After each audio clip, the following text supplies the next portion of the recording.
It's so interesting to think back about that. What catalyzes those decisions and those interests that you take on. And just this earlier conversation about being a Latina and an immigrant and of a Gen X in my age group, I think I was a very early feminist for my family and for my community that I was in. If I think back to where did I establish this awareness and ability to understand that two things can be true at the same time, two totally different perspectives and realities can coexist, it can happen like that. I don't think it's a coincidence that immigrants and children of immigrants, especially that first generation, have to be this bridge between two very different worlds. Fulfilling, and I learned so much, especially in Chicago has such a rich and really diverse and strong philanthropy community. I was able to learn so much about philanthropy and how foundations work and how a really robust community of giving and service and the arts across disciplines functioned. Chicago is an incredible city. And so those years were more about embedding myself in organizations and learning to work and collaborate with city and government and with private foundations and corporate foundations and, individual donors and building teams, really learning to be a leader. Running legal art, when I graduated law school, as you can imagine, like most people in law school think they're going to work in law, they're going to go be practicing attorneys. And I had this incredible experience of starting and running this nonprofit while I was in law school with legal arts. So when I graduated, it was already, a legitimate organization by that point. We had funding, we had members, we had, lots of services and programs we were running. So I decided to do that full time.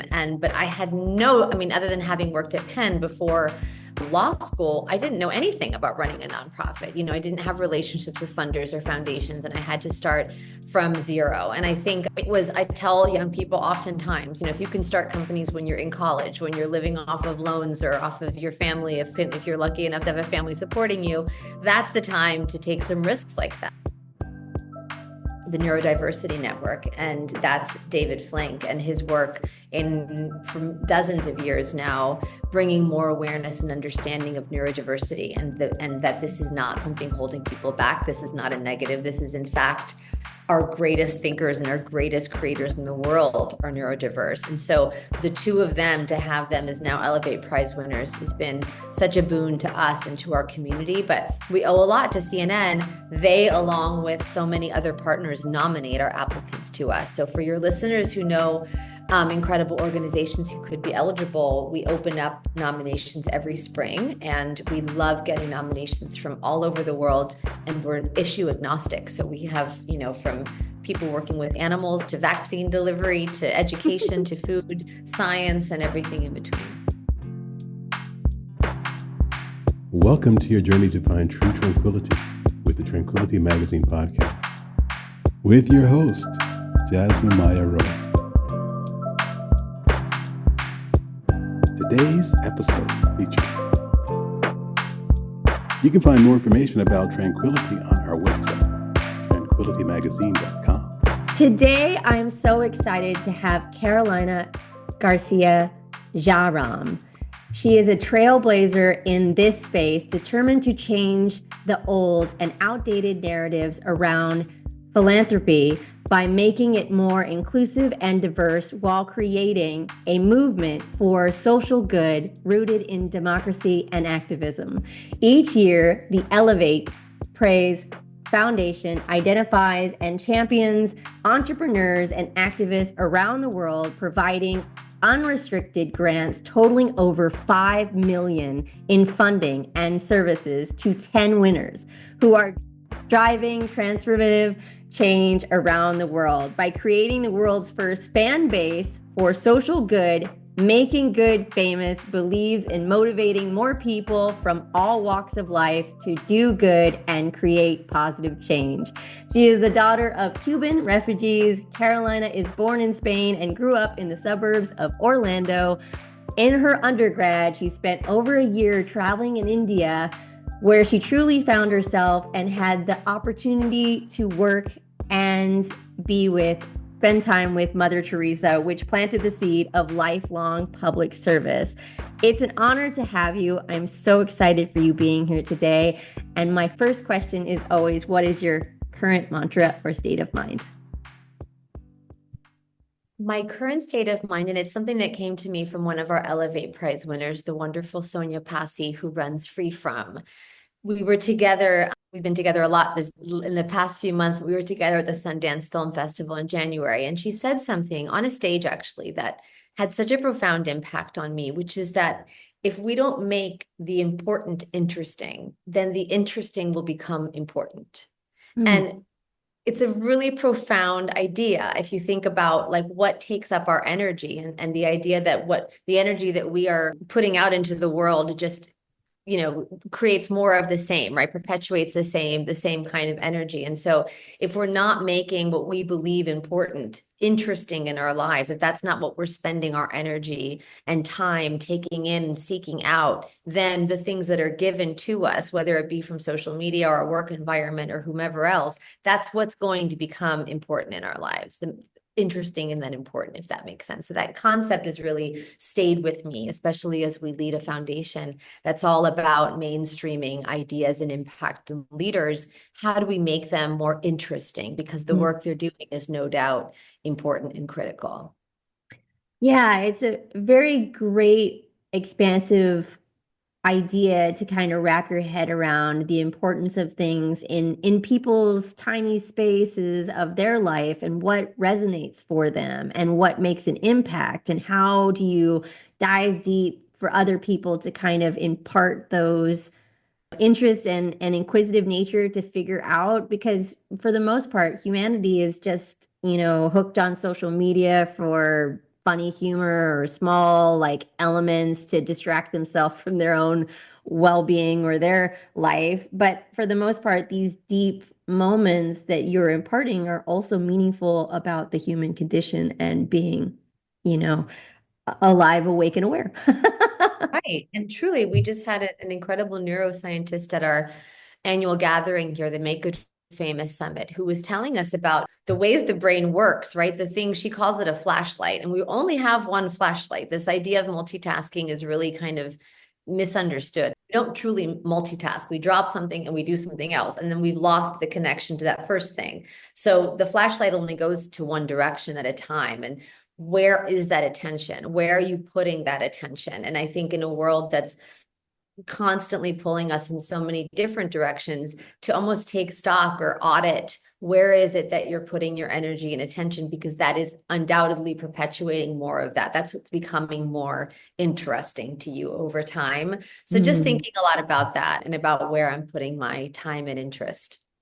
Yeah, I think it's really good to process that truth in a way that we do have a single focus narrative. Like our bubble life is just one direction, and then how do we expand it? Especially as we progress and get older, like it becomes smaller and like more inclusive to one little area in your world and life.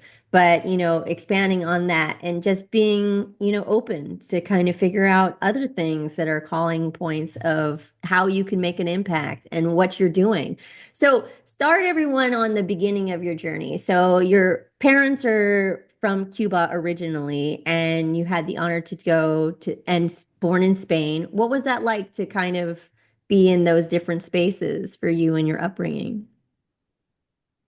Growing up when I did in the 80s, predominantly in Central Florida, now Orlando is so different. It has a huge population of Latinos from all over the diaspora of Latino cultures. But at the time, there weren't that many Latinos there. So I felt like I was in some way living between these two worlds, which is often the experience of immigrants, especially when there's a second language being spoken at home that isn't spoken among your friends or in your school. And so I grew up really feeling like I was in these two parallel lives. And I think that supported and helped and nurtured a lot of things about me and my tolerance for risk and sort of taking on the unknown, because I was used to having to kind of translate quite literally between cultures all the time and have that flexibility and awareness. And build a thick skin against kind of ignorance of people who made assumptions about my culture or my family or my background. And that then became more commonplace as I got older, as the world became more multicultural, as globalism developed. But these were early days for that kind of thing. And so growing up as I did as a child of an immigrant myself, because I wasn't born in the United States, but a child of refugees who were exiled from their country as children, and just carrying that throughout my childhood was extremely informative, and I think helped shape what would later become a real interest in supporting folks who were going through similar experiences. Yeah, it's, kind of, I've been in situations where I've been an immigrant in certain ways just from my traveling experience, and it's a whole different world and understanding how do you assimilate but not lose who you are and your cultural Right. understandings and your heritage and your back context. But being a Latinx, in that, I always wondered because most people don't understand that Spanish is very different in different cultures. And I had to find that out the hard way because I am born in California and the Spanish I speak is more immersed in the culture that I'm closest to, which is be Mexico for the most part. And there's a lot of people here from all kinds of regions, and all kinds of areas. But when I went to Spain, I was very much flabbergasted that I was not speaking appropriate Spanish because it's very, very different slang, lingo, and it was so fast that I couldn't keep up. I'm like, wow, okay. Just a very, awing moment that, language travels where it is or from and how it's understood can be very much misconstrued. Did you feel like that Yeah, when and you certainly came? that's why even, thinking like what is the appropriate Spanish anymore, I don't even think that matters or counts, like if it's, it's almost like saying which English is the proper English. Is it the English that's spoken in Ireland or the English that's spoken in, where? So I don't think anyone owns anymore language in that way, which is kind of incredible. I think what's so hard when you go to other Spanish speaking countries is because, especially in Spain, the number of like idioms, like the slang, right? And Oh, just yeah. the pace at which they're speaking. But even in Miami, where you have so many different versions of Spanish coming up against each other, there's certainly overlaps. Everybody can understand each other, Hmm. but you become quite smart about like, oh, I think that might be Dominican person. Oh, that might be a Colombian person, but the more mixed we become, Hmm. generationally, the more mixed we become, the languages change. My parents Yeah. left Cuba in 1959. And they don't sound so much like the people who are leaving Cuba now because so many years have changed and the culture has changed. And so, of course, that affects language. I find language to be such an interesting Hmm. indicator of migration, like sort of Yeah. how language changes over time and generations and through wars and through whatever was the impetus for those moves. I think language is such an interesting, living, dynamic organism that changes through that. Yeah, I totally agree with you because it's, broadens your mind in different regions, different areas have, certain contexts and certain Mhm. understandings. And, when Generational. you're Mhm. in Florida where you have a massive, abundance of people from all over, kind of like California. We are, a hot spot for everybody kind of coming in. It's very much multicultural. We almost became a bilingual state at one point, Mhm. but I also think that the smartest people around are ones that speak two languages, like Duolingo. Like the idea, like dual languages means that you can immerse your understanding in two different contexts. And I think that's a applaud-worthy journey to have that and understand. But so in your development, when you went into your undergrad and kind of how you started to work into the idea of what you're becoming today, what are the key things that you were driven to or learning from because of that timeline? It's so interesting to think back about that. What catalyzes those decisions and those interests that you take on, and just this earlier conversation about being a Latina and Mhm. an immigrant and of a Gen X and my age group. I think I was a very early feminist for my family and for my community that I was in, and that was really because I was exposed and so interested in books. And I came across a couple of really important books in high school. Marilyn French's A Woman's The Feminine Mystique by Betty Oh, Friedan. good one. These writers, Naomi Wolf and Gloria Steinem, writers who really shaped me in high school when I was looking for a different narrative of what it meant to be a woman in the world. I love my mother. I love the Latina experience, but I didn't really see myself following in the same path per se. And it was really through literature and through a lot of American feminists that I became interested in pursuing women's studies, which at the time was a really really unknown sort of new area of and scholarship in colleges. So there weren't many majors in it. And one of the few was University of Colorado. So I went there both because of the women's studies program,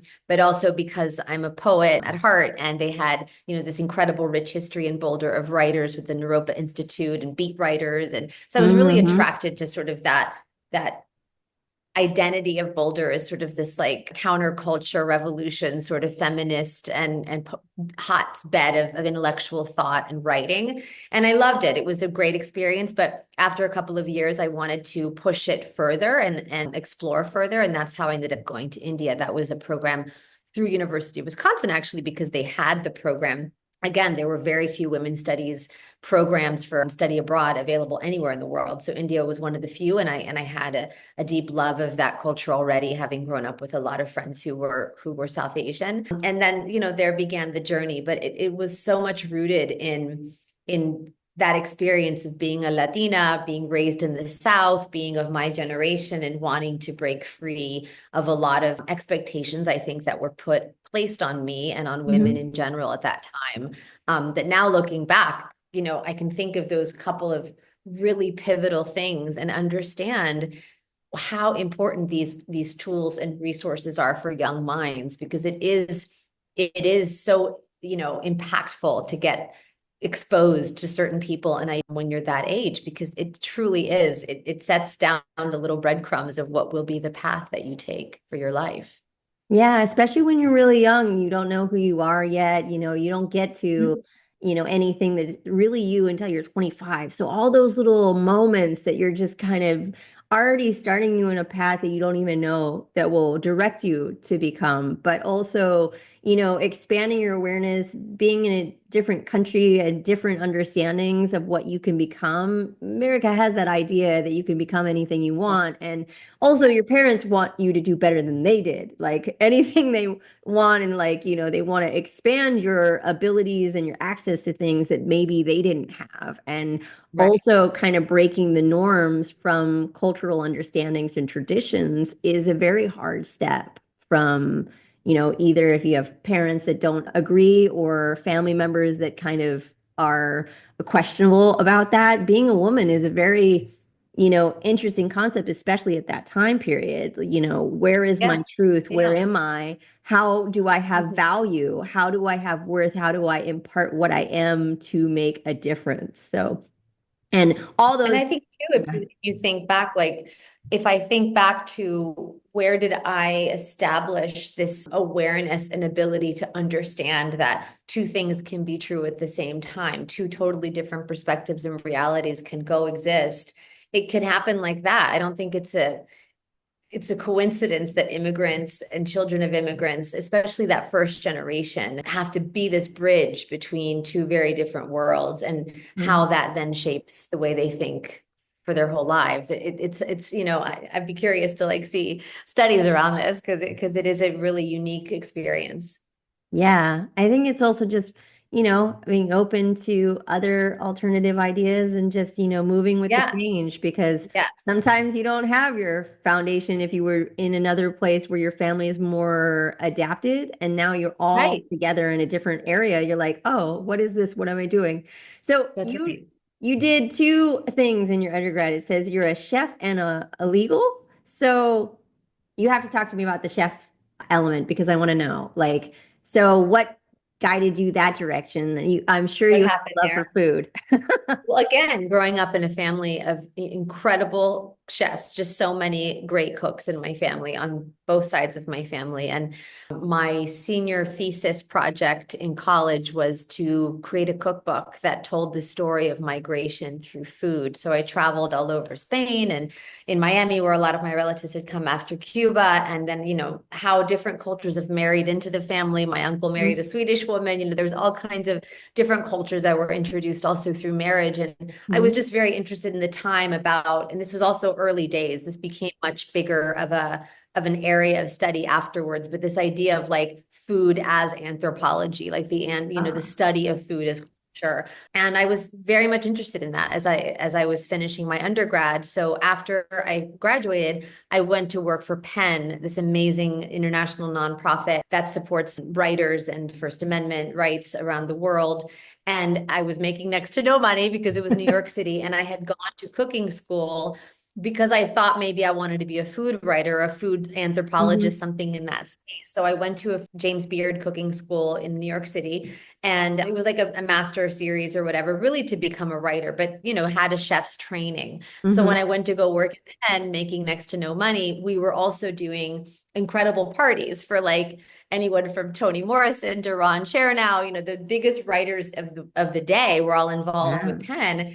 And they would do parties for them. But these parties were like, terrible, waxy, rubbery cheese and crackers and like day-old grapes. Like it was like so uninspired. So it's like, well, maybe I can start, catering for these parties to make a little extra money on the side. And thereby was born my first business that I ever founded, Teacup Catering. And I ended up catering tons of parties all over New York City, all kinds of events, cooking everything in my tiny little apartment and using all my college friends as our cater waiters, probably breaking every health code violation in New York City. But it's great because it subsidized the work that I love to do in nonprofits, but also taught me like if I want to make it enough money to feed myself, I might need to keep going in my education. So then I decided to go to law school. So that's where I left New York City after 9/11 and moved to Miami for law school. So that's how it ended up with the legal side. And then I founded my company in law school, which was Legal Art, which was a legal aid organization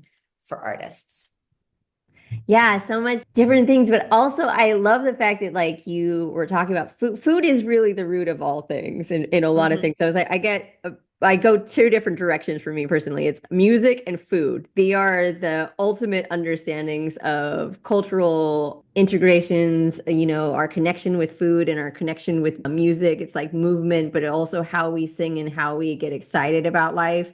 And then we just celebrate by food and how we, connect to it. It's like that meal that your mom made that no one else could make. It's just like those things are so poignant. But also when you come to America, in a weird way, I have a similar that it's like my family is diversified now. So in that we have food from all kinds of different places, from everyone that's moved in, like, I want to try. And we pick up cookbooks in that way. But being a cook, making that is a prime understanding of knowing the value and the knowledge by food too. But right. I love the fact that you are what I would say a pinpoint in my experience, an immigrant are the best entrepreneurs because you have to think about your new experience. And most of the parents or our parents and the idea that they had to hustle. They have to figure out different ways to make money, to survive and provide for their family. And it gives you those starting moments that maybe your family did something like that. You said you have a predominant amount of chefs and cooks, and those are important things that you're learning from by immersing in your own family that are already gearing you for the entrepreneurial style. So legal art is the first of many, it seems. But talk about a little bit your experience and what you learned from that timeline, and kind of what I've digested in your background was kind of the starting phases to get you to elevate the foundation. Yeah. So it did. I mean, running legal art, when I graduated law school, as you can imagine, like most people in law school think they're going to work in law, they're going to go be practicing attorneys. And I had this incredible experience of starting and running this nonprofit while I was in law school with legal arts. So when I graduated, it was already, a legitimate organization by that point. We had funding, we had members, we had, lots of services and programs we were running. So I decided to do that full time. But I had other than having worked at Penn before law school, I didn't know anything about running a nonprofit. I didn't have relationships with funders or foundations, and I had to start from zero. And I think I tell young people oftentimes, if you can start companies when you're in college, when you're living off of loans or off of your family, if you're lucky enough to have a family supporting you, that's the time to take some risks like that, and try some new things. So I think what founding Legal Art did for me was teach me that I am an entrepreneur at heart. And that is where for me, for the next 25 years, the creativity I felt as a creator was really manifested, was through building companies and thinking about how to bring these ideas to a marketplace. And it was a lot of fun because there was a whole legal world that I had been tapped into by being in law school, and a whole artist world by just those being my friends in the world that I was living in Miami at the time. Those were the first years of Art Basel, which became the biggest art fair in North America over time and completely changed and transformed Miami. So again, this kind of symbol of bridge building kind of comes up again and again in my life, but bridging, the legal world to the artist world was a lot of fun for me. And I think taught me at the time, though I may not have understood the lesson until much later, that I am a builder. That's what I really enjoy doing. And so from there, I moved to Chicago after running legal art here in Miami for a few years. I met my husband, who was from Chicago. We moved there, and I ran a number of organizations there. And while they were really fulfilling, and I learned so much, especially in Chicago, has such a rich and really diverse and strong philanthropy community. I was able to learn so much about philanthropy and how foundations work and how a really robust community of giving and service and the arts across disciplines functioned. Chicago is an incredible city. And so those years were more about embedding myself in organizations and learning to work and collaborate with city and government and with private foundations and corporate foundations and, individual donors, and building teams, really learning to be a leader. What's kind of a little bit unique with me is that I've only ever been in the role of executive director. Almost every job, I've had a couple of other jobs for very short amounts of time, but I've always been in that role, whether I had 0 employees or now, many more than 0 employees. But I had to learn by, watching other people. And when I left Chicago in 2015 was to take a job here in Miami to run the National Young Arts Foundation. And so it was just, a number of organizations that I turned around, and that became sort of a chapter of my life of turning around organizations that were, kind of in free fall or like in failure mode. And that the way that it got me to elevate, and that, going over many years very quickly here, but the way there's a lot there. After 3 turnarounds, of which I went to my husband and said, do not let me do another turnaround. Like, there will be an intervention if I get, because none of those jobs, by the way, did I apply to, which is really interesting when you think about what we manifest. And like I said earlier, what we make interesting, we make important, because those opportunities kept coming to me. And it was, I would say, I don't want to use the word weakness or shortcoming, but I was a fixer. It was an issue that I had in my life that, like, if anybody brought me a problem, I felt like I had to fix it. And so those 3 jobs were really like people bringing me a problem and saying, you're the one to fix it. And so, okay, I can do that. And then after 3 rounds of that, with increasing unhappiness, which we can get to later, was like, what do I really want to do? And going back to those early parts of my life, and what made me so happy was building things. And so when I left that last job, I really set out to find a way to build something again. And that's how I ended up with Elevate. Yeah. So, all that immersement and problem solving and figuring things out, making connections, gearing people to kind of be motivated to do what your direction is and how to, inspire, but also impact people, kind of set the foundation for what your foundation is, for the most part, from what I understand what you said. And so what is, for everyone to understand, making good famous? I love I love the thread that you just picked up, because I think even in talking to you, I'm like learning about myself. Because I'm like, what is it that I loved in all of those jobs? You think you're a leader. There's a million different versions of leader, and it's really, you become the best leader when you become the most authentic version of yourself. And Hmm. what am I good at leading at people? And what I'm really good at is uplifting people. I really love sort of arming people with a lot of confidence and helping them tap into their center of genius. Like, where is that? And I didn't realize that's what I was doing through all of these jobs. Even though I successfully turned around those companies, the part of it that was like P&Ls and strategic plans, and I could do all that. But the part that really lit me up was remotivating those teams of people to believe that they could carry that organization forward. And so now with Elevate, and at this point of my life, like, that's the piece that I find most exciting about the work, is like, how do we light people up? So the Make Good Famous is carried on the belief that there is good in everyone. There is not just good in everyone, there is a desire to do good and have purpose and meaning in our lives. And that if you take it one step further, if you're on a path to enlightenment or bhakti or heaven or whatever version of that outcome that you want to reach in life, with either during your life or in the afterlife, almost every spiritual tradition has some form of service attached to that path, right? So Hmm. what is that doing good, and why and how do people do good in their lives? And a lot of the time it's because you're inspired. You're inspired by someone by a story you heard, by a parent, by a friend, by someone around you who has done good and gives you the inspiration to believe that you too can be of good, right? So Make Good Famous was built on this premise that if we found leaders around the world who not only their work and their solution was so inspiring and so important, but they themselves as leaders were so inspiring, that we could build an audience for those folks, making them more famous so Hmm. that they could scale the solution, get more supporter, get more audiences, which has all worked, by the way, 100% of the time across now Wow. 55 winners.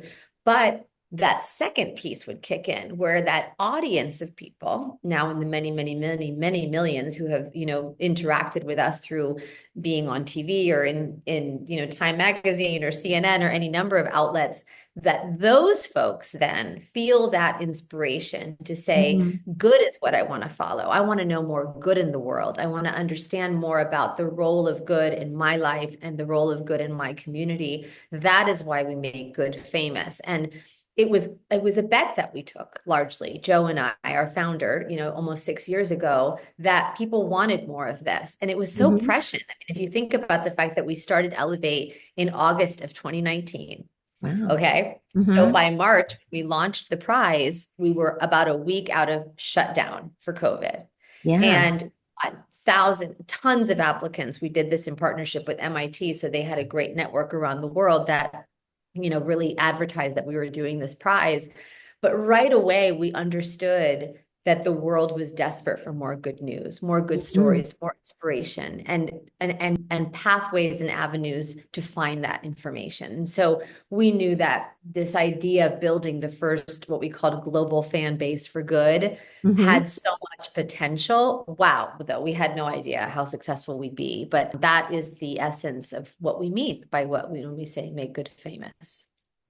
It's so important in all the ideas of that's what everybody really needs, like having the goodness or finding the good news or good inspiration and what people are doing great things. You have a section called CNN Heroes.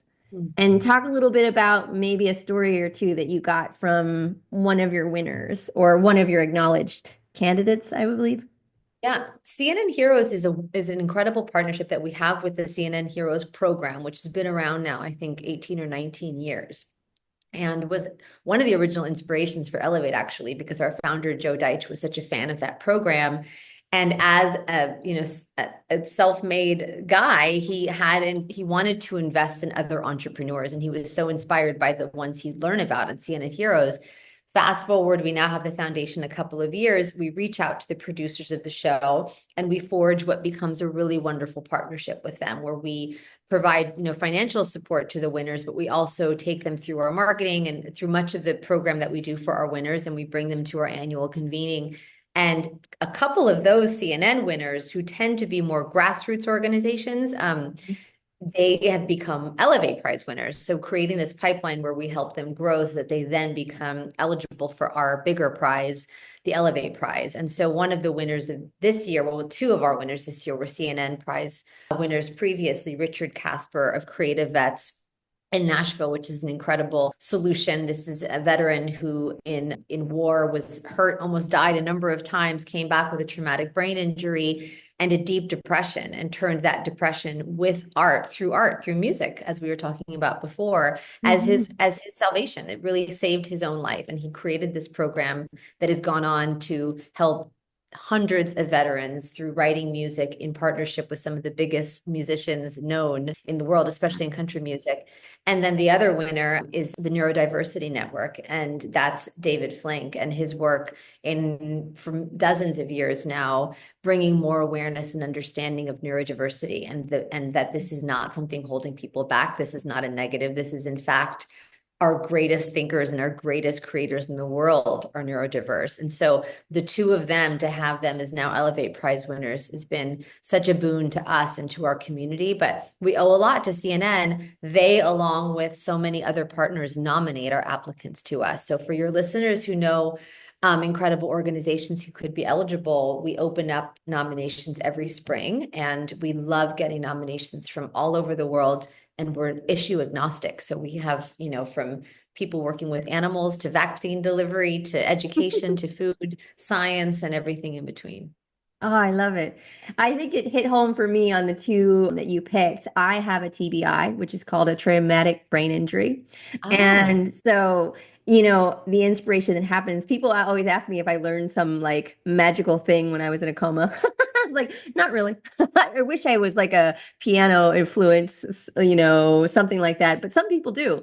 And the other one is like, I call myself neurospicy because now it's like a newer term, neurodivergency. And so most things are kind of immersed that people are more open to the idea. It's like, I laughingly say that now NASA is hiring people with dyslexia as outside thinkers and expanding their ideas because we don't go in a single narrative. We look more, a circular concept. So great for everybody to also understand that like submissions are very much all over the spectrum of amounts of details and animals and well-being and everything like that that they can jump in and be a part of.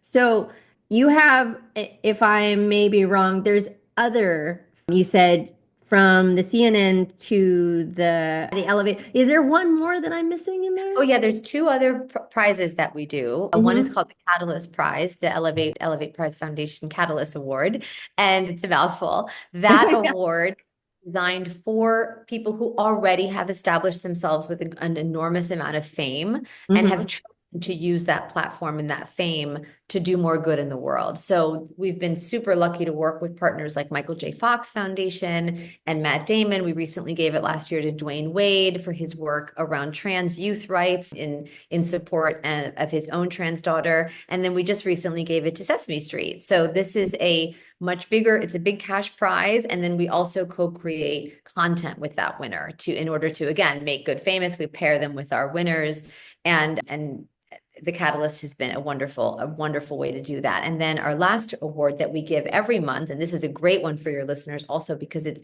completely designed for the public and for the community to help us with, is called Get Loud. And Get Loud Award happens every month on Instagram, and every month is a different topic area.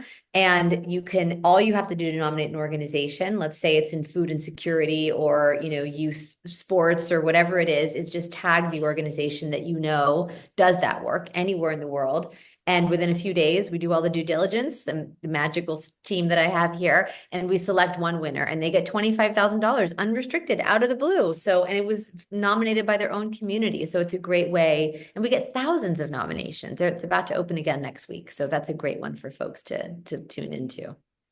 Yeah, I think also understanding the access to things that are kind of given with grace, in that there's thousands of grants out there and they're so confusing, and trying to figure out which one works for your dream or your outlet or your Right. 501c or your business, and trying to find the right one that is helps you with your mission and the applications. I saw something on your social media page for this. You can tell people what that link is.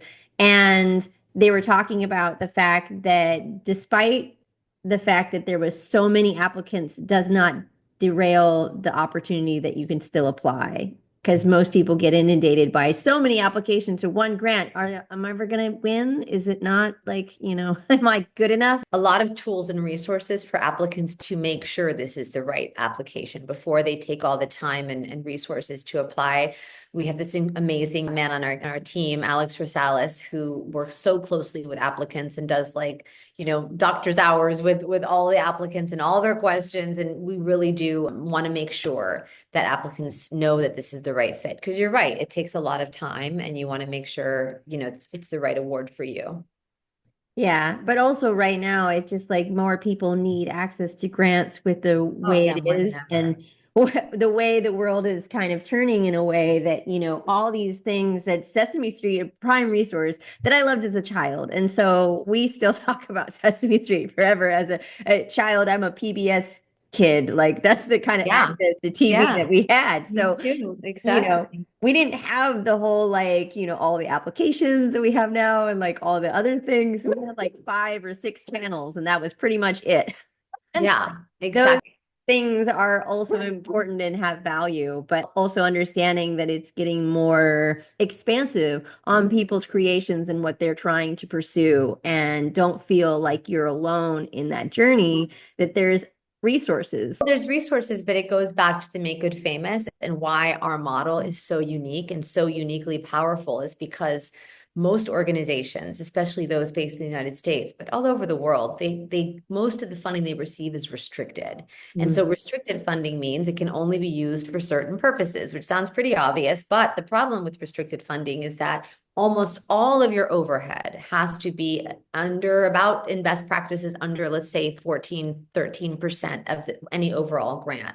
That has to include all of your marketing budget, your social media, your branding, your PR, all of these things that used to really be considered nice to haves and really unnecessary in the nonprofit space. But now we know in the information, media, image, saturation world that we live in, you can't get very far without all of those things. And so you're competing for grants. That is part of the reason, that there's only a limited amount of dollars in the philanthropy space. So if you're looking to, increase your footprint and be able to attract funding and resources and partnerships from outside of those same 2 or 3 dozen foundations that everybody's clamoring for dollars from, then you need to expand your reach. And the only way to do that is through marketing and storytelling. And we are, as far as I know, one of the very few foundations in the world who focus solely on visibility and whole leader, obviously, and those two things are intrinsically tied together.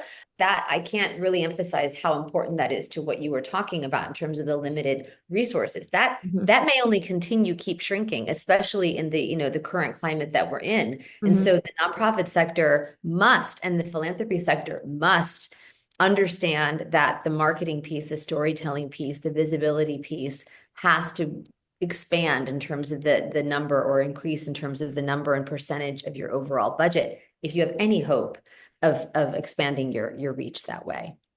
So true. But also most people think of their dream and they want everybody to be involved in their dream because they love it so much.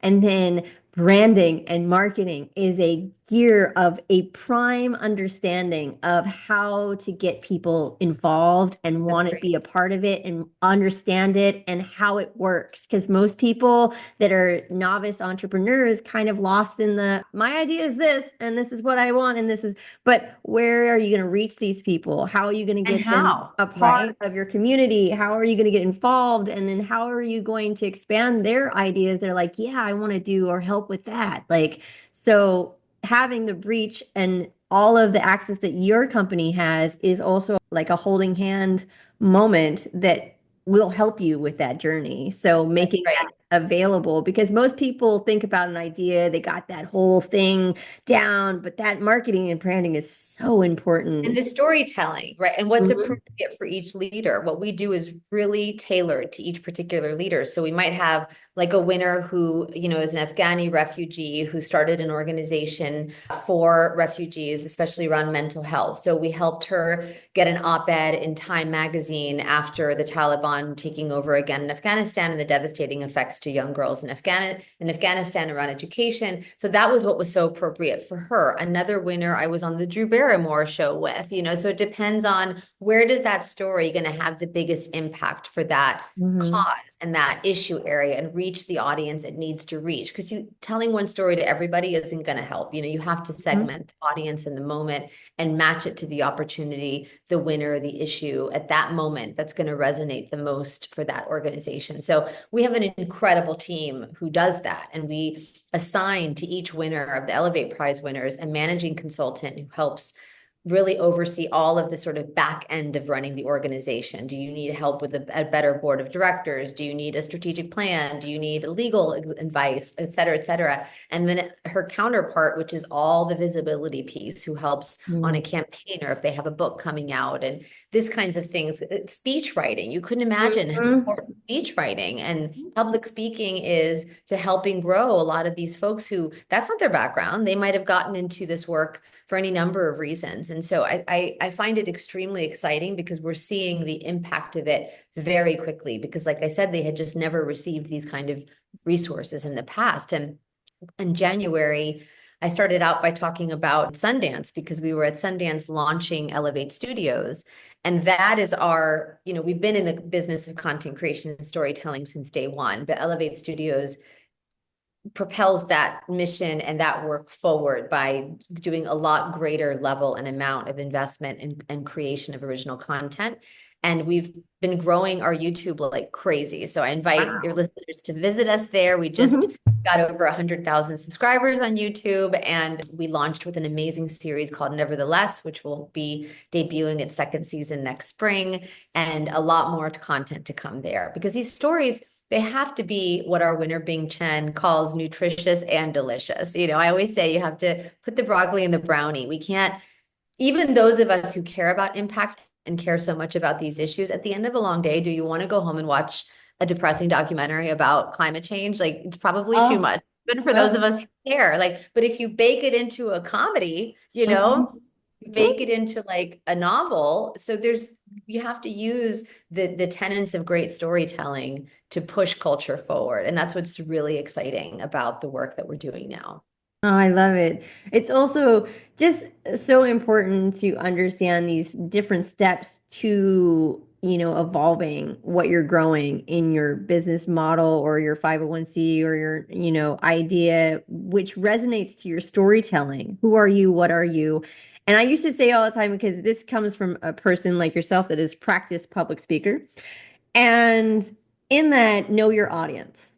Right. It's a difference between different audience has different energy, different understandings, different complexities, different backgrounds, and you have to feel how it plays and how to play what you're talking about to the audience that is sitting before you and how to inspire them. You're absolutely true that like everybody wants to make a difference, and then sitting at your house watching a documentary, and I was like, how do I solve all of these things when I'm just me? Or like you may have a team or something like that. It's just daunting how much the world and humans and life just needs a little bit more attention. But making it comedy, I always say comedy is the funniest style of the blues. That's right. And That's it's like, I learned that from Chicago comedians, by the way. But in that, it is an idea that even though it's funny, humor is one of those leading pinpoint moments. That's how healing also works too. Like comedy, and you make you laugh and inspires you to move forward. You need a funny angle, but you still need to understand the importance of the message behind the laughter, because the world is pretty funny sometimes if you can like abstract all the things that impact you, just be like, oh, wow, this is the comedy hour of the century, of the decades, of the ages right now. I've been depending a lot on comedy lately, for sure. I truly understand you. I have limited time to sit down for like watching something, and it's just I need something that's going to uplift me. I always jokingly say that my dreams are impacted by the last thing I watched. So I have a really good attunement on my dreams and remember them in the morning, but I want happy stories. I Yeah. keep waking up with disaster dreams of apocalyptic truths because Yeah. not that movie again. Not that show, maybe not that documentary. I don't know about that, but it's like, but they're also the truth that you need to find those missions in there to inspire you, to motivate you to do a little bit. Every little step in life is a great step because it's just the butterfly effect. Right. It takes some time, but the waves can make a difference. And that's what you're inspiring to do. So, what question should I have asked on this journey that I didn't? Hey, that's such a good question. What question should you have asked? Maybe something about, about my team, about the people behind this. I so often think I'm the lucky one or just the one who gets the job of being the spokesperson for the organization. But there's so much genius, right next to me that's out of view of the camera, and out of earshot of the microphone. And that's who's really making this whole thing magic and the whole thing sing. And so, yeah, asking about who really does the heavy lifting here. It's not me. I mean, the team is like having the directions to pick the right people, to understand their value and what they can be geared towards and what they're great at. It takes a leader to understand how to like inspire them to do their direction and how they're really good at and what they feel about it. I always think about there's this hotel that always checks in on their staff and they said, "What do you need? How are you? Like what we can do to help you, to make you," and they're the happiest staff you could find because they love what they're doing. Because it's a difference about drudgery of a job, but then having something that you love to wake up every morning and do what you enjoy doing. So, and then their impact and their ideas and their perspectives are so valuable as a person that doesn't have the time to do all those things. But yeah. So I have two questions always. What is the best advice you've ever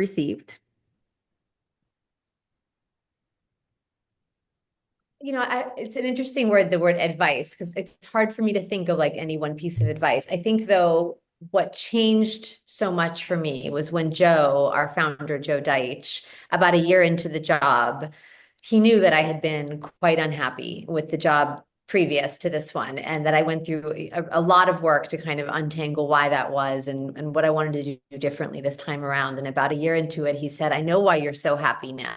And it's because you really get to be your authentic self in this job." And we throw a word around that word authenticity a lot. But the received? idea of that is that everybody has their really special gift for the world and it's only theirs and nobody else has that gift that you have. And that the sooner and the clearer you can become about how you give that gift to the world, how you share that gift to the world, how you use that gift to connect with other people, which is the most important. It is the reason we are on this earth, is to connect to other people and to Mhm. each other and to the earth.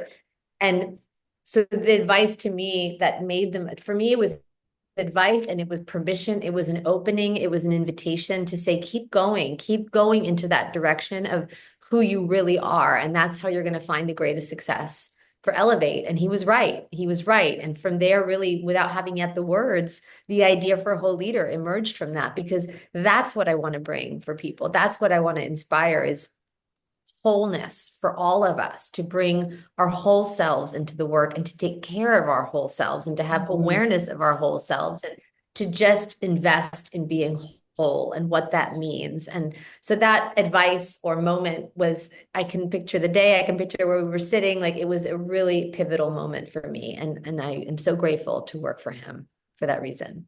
Yeah, it just comes in us unexpected ways, but sometimes you need some motivation and some reassurance because if it's a void of unknown, it can be familiar, but it's a different version of you and the time and what you've learned before.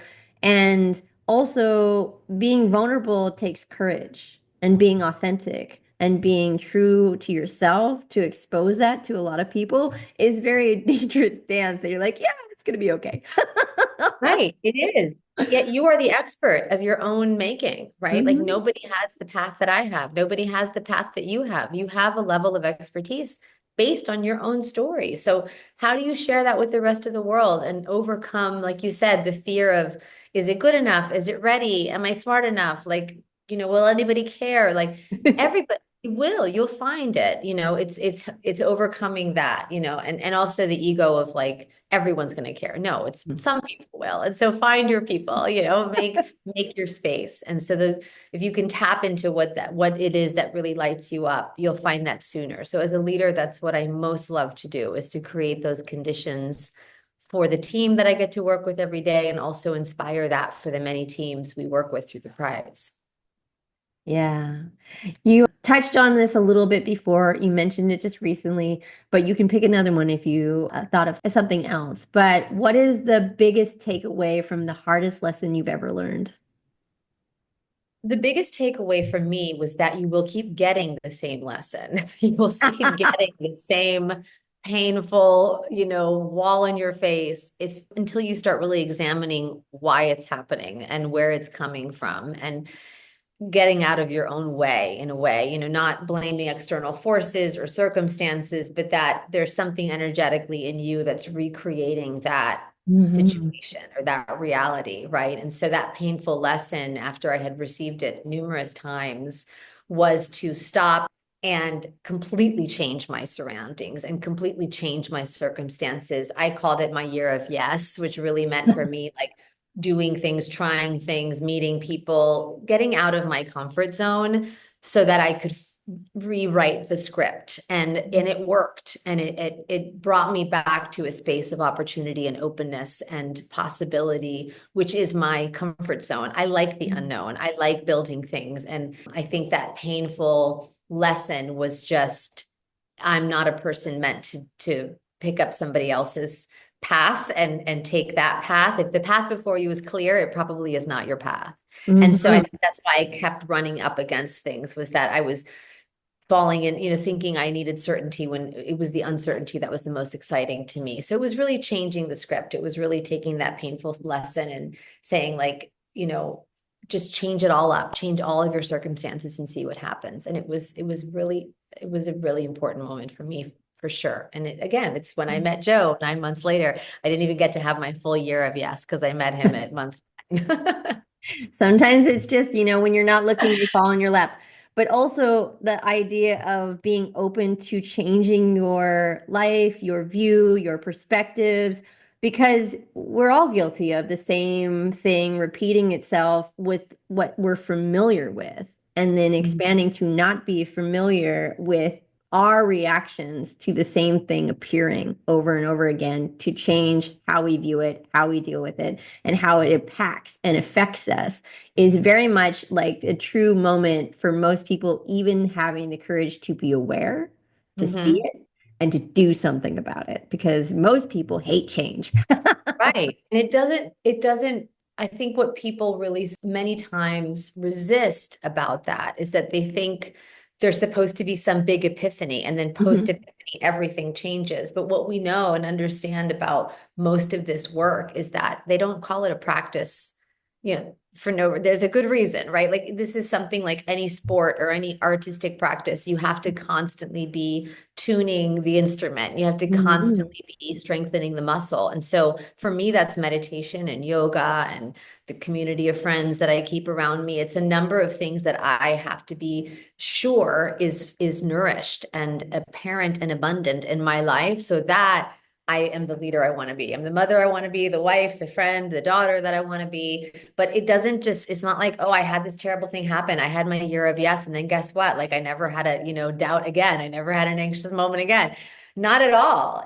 In fact, what I had to do was exactly what you're saying. I had to develop the tools to build the awareness so that I could be more adaptable. I could be more resilient. I could be less triggered by things. And I Mhm. could find that peace in myself that then opened up the doorway of like, oh, that's where I should go. That's the place I should go. These are the people I should hire. It Mhm. all becomes clearer, but that's a daily practice. And Mhm. it's one I try to invite more and more people to try, because it Yeah. changed my life for sure. Yeah, meditation is a long, expansive thing that I always agree that helps you set your day and yourself and be more patient and more tolerant to things that like are happening that Mhm. are familiar in a way that we are constantly. I call myself like I am a future narrator. I'm working on narrating my own story every day to make it positive, to understand what I need to take away and what I haven't learned will come and greet me. And I was like, oh, I thought I dealt with you already. Oh, I didn't. Okay, let's do it all again today. But Like it's how, awareness. That's yes, the name of the game. If yeah, you're not aware, then mhm, you're not going to see it. It's so obvious, but it's really true. And so you have to build those moments of your day of quiet so that you can mhm. see what might be right in front of you. It's also journal writing is really big for Oh, me. yeah. Same reason. I think so. And also just one moment where you get to that page, like that page in your book, you're like, oh, I'm worth this. I'm worth more of these things that I'm dealing for me and my needs, that I am a better person because I love myself from all these things that I'm giving myself, as I would think about it sometimes as an investment. I invest in me because I Yeah, it's am. not a luxury. It's not a Mhm. luxury. It's a Yeah, tool no, that it's we all expensive. need. I mean, it's obviously a luxury to have the time to do it, but it Mm, will affect all aspects of your life. yeah. Well, I am delighted to have you. Thank you very much, Caroline, for all the information and your amazing foundation, the Elevate Prize Foundation. You can find all the details in the show notes.